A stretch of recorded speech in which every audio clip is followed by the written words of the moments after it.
Hey guys, so welcome to what is going to be a first on this channel. This is my first update for Spanish. So I've now been doing Spanish for 100 days. So yeah, I guess welcome to my 100 days of Spanish update video or whatever. So why did I decide to do Spanish? Well, I'd been doing Japanese for a few years and I wanted to start a third language. And I looked around and I heard that Spanish was supposed to be particularly easy for English speakers, so I thought instead of doing Japanese, why not do an easy language? Also, it helped that one of my close friends is Colombian, so I had a bit of an idea of what I was going to be doing straight from the off. So I already knew about the Refold Spanish beginner deck, so I downloaded that and started making my way through it along with a little bit of Duolingo and language transfer. I'd heard a lot of people talking about language transfer, so I thought I'd give that a go. I haven't really done that as much as perhaps I should have done. So while I'd heard that Spanish was a particularly easy language for an English speaker, I have faced some challenges. I guess just going back to the being a beginner again, really. I've noticed that I really struggle to um, differentiate similar seeming words. And I guess yeah, this is a bit of a shock to me because I don't really have this problem in Japanese anymore. I guess I've just got such a like stable foundation in Japanese now that I can see a new word and just be fine with it for like a week or so before needing to see it again. So learning it in Anki is just effortless. Whereas with um with the Spanish, I might fail a card 10 times in one day. So my retention rate in Spanish is much lower than it is in Japanese. Okay, so what would like be a typical like routine for me? Well, it's changed a lot as time's gone on. But I guess at the start, I was kind of I'd wake up in the morning and I'd do like maybe 20 minutes of Duolingo. And I'd do my 30 minutes of Anki. Doing the Spanish 1K deck.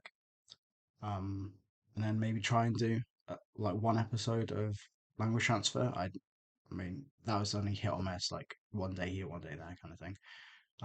But I guess one thing that might be different from a lot of like traditional language learners is I went straight into um, native level content from day one. So I didn't understand absolutely anything, but yeah, I just sit there for an hour listening to native. I've never used English subtitles. So like I said, it's changed a bit since then. I think maybe around like the 70 day mark, something like that. I kind of found that Duolingo started to get really inefficient. It was just testing me on the same thing over and over and over again. And I just felt that my time spent on that would be better spent somewhere else. So I guess the main bulk of my study, so to say, of Spanish has been through the Spanish 1K deck from Refold.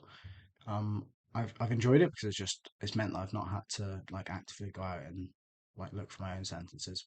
Although I have done that a little bit, and it just made like doing Anki kind of effortless. I'd have my 10 words every morning and I'd just do them. However, I don't know if I like the fact that it's just a vocab card. So for those who don't know, a vocab card just has the one vocab on the front, and then on the back it has like an example sentence or something. But for the bulk of my Japanese journey, I've been doing sentence cards, so I have a whole sentence on the front of the card. I feel like these are much better. And if you compare some of the sentences that I made myself for Spanish versus the refold deck, my retention rate is much higher in the full sentences, the sentence cards. So I think going forward, I'm gonna try and stick just to sentence cards, unless for like things that don't need sentence cards, like you don't need a sentence to know what a guitar is, kind of thing. So you can just have a picture and the Japanese, the Spanish equivalent. So yeah, going forward, my plan is to I'm gonna have to start sentence mining now, basically. Unless I find another pre-made deck, I probably won't. I'm probably just gonna hop in straight to sentence mining. I'm gonna do that through so like graded readers. I've been having a quick flick through this.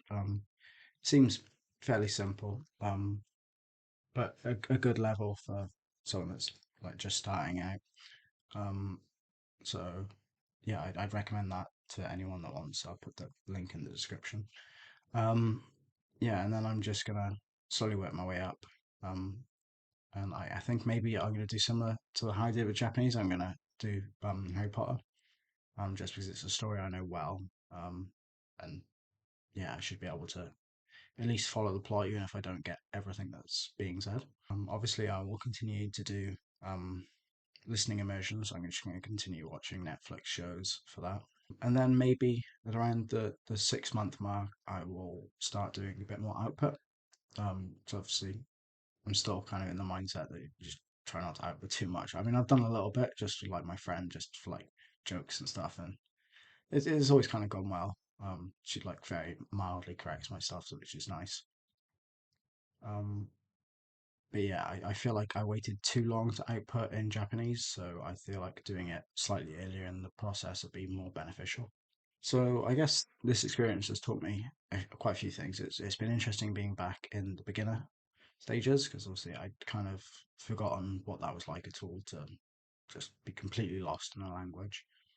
Um, Also, it taught me that I shouldn't be so harsh on people that aren't great with Anki because I definitely realized that you can't always have a 90% retention rate. Um, I guess maybe just because the Japanese cards I was just so used to, it didn't phase me. But obviously now moving to Spanish cards, it's yeah, my retention rate is kind of plummeted, so I need to be a bit more, I don't know, nice to people that say they're struggling to use Anki a bit more. So it's also made me realize that there are some massive benefits to like the traditional route. I feel like I've now got to kind of go back and do a bit more of traditional study to fill in a lot of the gaps that I now have. So like even really simple things. So like I've just not done like any of like like basic numbers and stuff in Spanish or like the alphabet even. It's sounds really weird that you could be able to like read and stuff and like watch TV shows, but just not know like the alphabet. It's a bit weird. So yeah, I've got a lot to do going forward. If anyone's got any tips or like good like grammar, um, like things similar to like Thai Kim's grammar, but for like Spanish, please drop it in the chat. So yeah, that's me. I guess like my last thing would say is like if you're thinking about learning a language, it's better to start sooner rather than later. I kind of wish that I'd started doing Spanish maybe 6 months earlier than I had. I think I'd be much further along. Um, I think that's always going to be the case. With the caveat is that like maybe you shouldn't do it too soon if you're just starting like your second language. Get that one to a decent level first. I think. I was already kind of very like mildly happy with where I was. So yeah, I can justify spending a little less time on Japanese to work on a third language.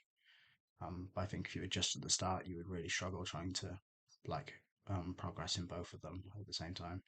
Yeah, anyway, that's it for today. Um, Maybe in another like 3 months, when I could get to the 6 month mark, I'll give you an update. And who knows, maybe I'll maybe do some output at that point. We'll see. Anyway, guys, take it easy, and I'll catch you next time.